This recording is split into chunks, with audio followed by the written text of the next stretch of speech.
The question is, what's an exercise you do every day to help people break the paradigm? Let's understand, first of all, a paradigm is a multitude of habits. And you don't just break paradigms, you break habits. And you don't break habits, you replace habits.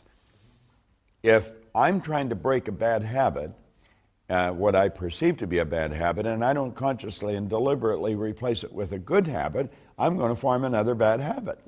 Nature abhors a vacuum. And so it takes a fair amount of energy and it takes understanding to replace a bad habit with a good habit. So I think what you do is you sit and say, how do I recognize this bad habit? Well, you generally recognize it in your own behavior. And so you say, well, this behavior is giving me a result I don't want. Now, people psychoanalysts try and find the cause of that behavior. You may never find it. We know it's an idea in the subconscious mind. So we sit and write the behavior out. Write it out in crystal clear detail. And then we say, what would be the polar opposite to that? Take another sheet of paper and write out what behavior would be the polar opposite to the one you want to get rid of, and write it out. Take the negative one and burn it, literally burn it. Now that's merely symbolic. It's like lighting a candle in a cathedral. I mean, it's symbolic. So then you take the positive one and you keep writing it every day. Write it every day. Read it frequently. Write it 4 or 5 times a day. Read it frequently. And you will eventually lodge that idea, or as James Allen put it, you will deposit it in the treasury of your subconscious mind. And once it begins to take root, it takes the power away from the negative habit. The negative habit actually dies from a lack of nourishment, and the positive one takes over.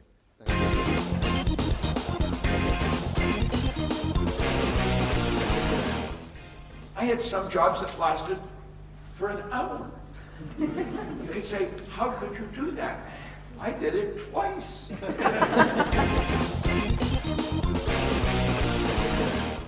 I found out that consciousness is absolutely essential. Without awareness, you're never going to go further than you are.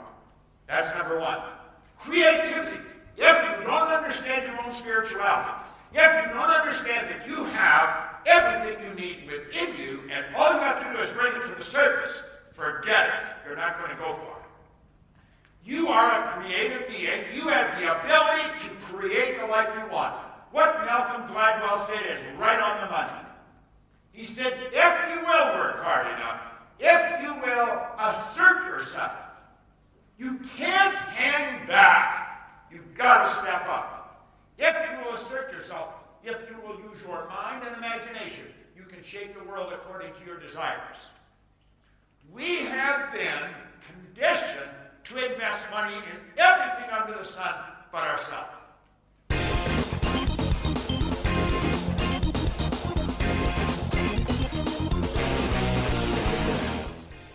Yet, when you get it, when you really get it, you start to believe, then you've got to start to make the tough decisions.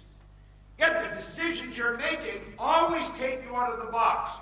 If you make just the decisions you're comfortable with, you're not going to go very far. You've got to make a decision to do something that scares the daylights out of you. Even the little ones. You think, well, I don't know. Do it.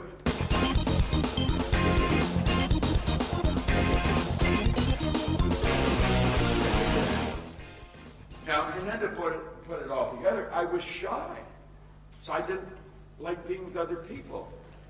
And I would spend a lot of time alone, and I didn't like me, so I was with somebody I didn't even like.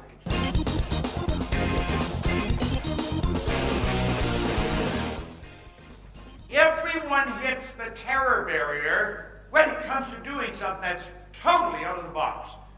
A young guy asking a young girl for a date. If he's shy, pick up the phone, it's a terror barrier.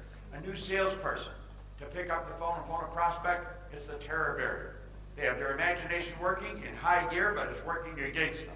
They're imagining all kinds of bad things happening. Yet it doesn't matter what we're going to do, whenever we step out of the box to do something different, we hit that terror barrier. So we will go to this point, and we may go next point periodically, but not very often. Because the second you hit that terror barrier, everything goes nuts, and we got to back away. Now, you do that a few times, and you get to a point where you say, I'm not going there.